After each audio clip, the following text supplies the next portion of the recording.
ललन सिंह वो व्यक्ति हैं, जी। ललन सिंह और विजेंद्र यादव जिनके बारे में मुख्यमंत्री भी कह चुके थे कि इन्हीं दोनों के कहने के कारण हम राजद से दोस्ती की और महागठबंधन के हिस्सा बने। इन्हीं दोनों के कहने के कारण और इन्हीं दोनों के पहल पर इंडिया अलायंस का हिस्सा बने। तो उसमें जो व्यक्ति मुख्य भूमिका में था, वो व्यक्ति अब मुख्य भूमिका में नहीं रहा। तो इसका मतलब है कि वो अलायंस में भी अब नीतीश कुमार की उतनी दिलचस्पी और उतनी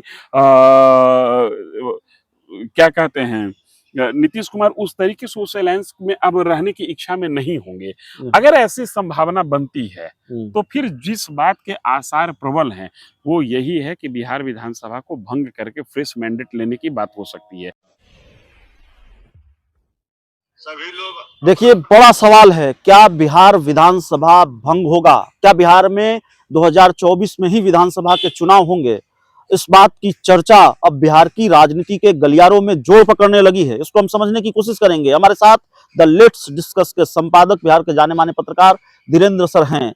क्या आप भी इस बात की गुंजाइश को देखते हैं, क्योंकि चर्चा लगातार मजबूत हो रही है सर कि अब बिहार में लोकसभा और विधानसभा के चुनाव एक साथ हो सकते हैं? मैं इस गुंजाइश को तो उस दिन से देख रहा हूं और मैं लगातार इस बात को कह रहा हूं जिस दिन ललन सिंह की छुट्टी हुई थी राष्ट्रीय अध्यक्ष पद से। क्योंकि मेरा ये मत था कि ललन सिंह वो व्यक्ति हैं, ललन सिंह और विजेंद्र यादव जिनके बारे में मुख्यमंत्री भी कह चुके थे कि इन्हीं दोनों के कहने के कारण हम राजद से दोस्ती की और महागठबंधन के हिस्सा बने। इन्हीं दोनों के कहने के कारण और इन्हीं दोनों के पहल पर इंडिया अलायंस का हिस्सा बने। तो उसमें जो व्यक्ति मुख्य भूमिका में था, वो व्यक्ति अब मुख्य भूमिका में नहीं रहा। तो इसका मतलब है कि वो अलायंस में भी अब नीतीश कुमार की उतनी दिलचस्पी और उतनी क्या कहते हैं, नीतीश कुमार उस तरीके से उस अलायंस में अब रहने की इच्छा में नहीं होंगे। अगर ऐसी संभावना बनती है तो फिर जिस बात के आसार प्रबल हैं वो यही है कि बिहार विधानसभा को भंग करके फ्रेश मैंडेट लेने की बात हो सकती है।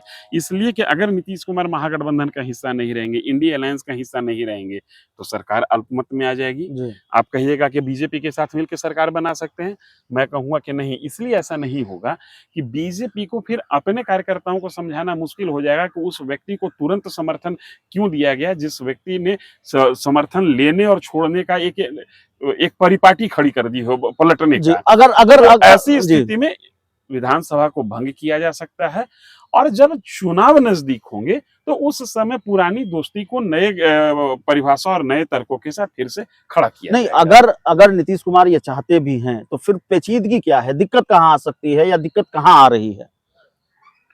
दिक्कत जैसे होता क्या है कि कहीं भी एंट्री मुश्किल होती है, उसी तरीके से एग्जिट भी मुश्किल होता है। नीतीश कुमार का मन उचट चुका है। नीतीश कुमार हाल के दिनों में शासकीय शैली जो देखी जा रही है उसमें जदयू और राजद के बीच में वो केमिस्ट्री नहीं दिख रही, जो केमिस्ट्री आज के 4 महीना पहले दिखती थी। तो धीरे धीरे नीतीश कुमार बाहर आने की कोशिश कर रहे हैं और बाहर आने का रास्ता तलाश रहे हैं।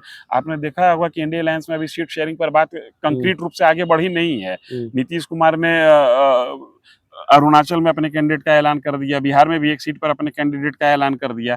तो ये तमाम चीजें हैं जो धीरे धीरे उस दिशा में जा रही है जहां पर से अलायंस से बाहर निकलने का रास्ता प्रशस्त होगा। और उस प्रशस्ति के बाद अगर जो ये जो अलायंस है उसमें एक दूसरे के प्रति अविश्वास पैदा हो जाए तो फिर सदन को भंग करने की सिफारिश मुख्यमंत्री कर सकते हैं और सिर्फ उसके बाद फिर चुनाव। क्या लालू यादव तैयार नहीं हो रहे हैं किस बात के लिए? विधानसभा लालू यादव की सहमति से इनको करना ही नहीं है। ये तो ये अपने हित में कर रहे हैं। लालू यादव कभी नहीं तैयार होंगे विधानसभा भंग कराने के लिए। तो आरजेडी के विधायकों का बहुमत भी तो चाहिए। भाई तो वही तो हम कह रहे हैं कि ये नीतीश की इच्छा है ना, लालू प्रसाद यादव की इच्छा थोड़ी है। लालू प्रसाद यादव के तो कई सालों के सूखा के बाद बरसात हुई है वहां पे। नहीं, विधानसभा में बहुमत में ये चीज पास होगा तभी तो विधानसभा भंग होगा। उसकी कोई जरूरत नहीं है। उसके पहले अगर जो बहुमत की बात रहेगी तो राजद के जितने कैबिनेट मिनिस्टर है उनको ही बर्खास्त कर देंगे। पूरा बहुमत इनके पास रहेगा, फिर मतलब ही नहीं बनता है।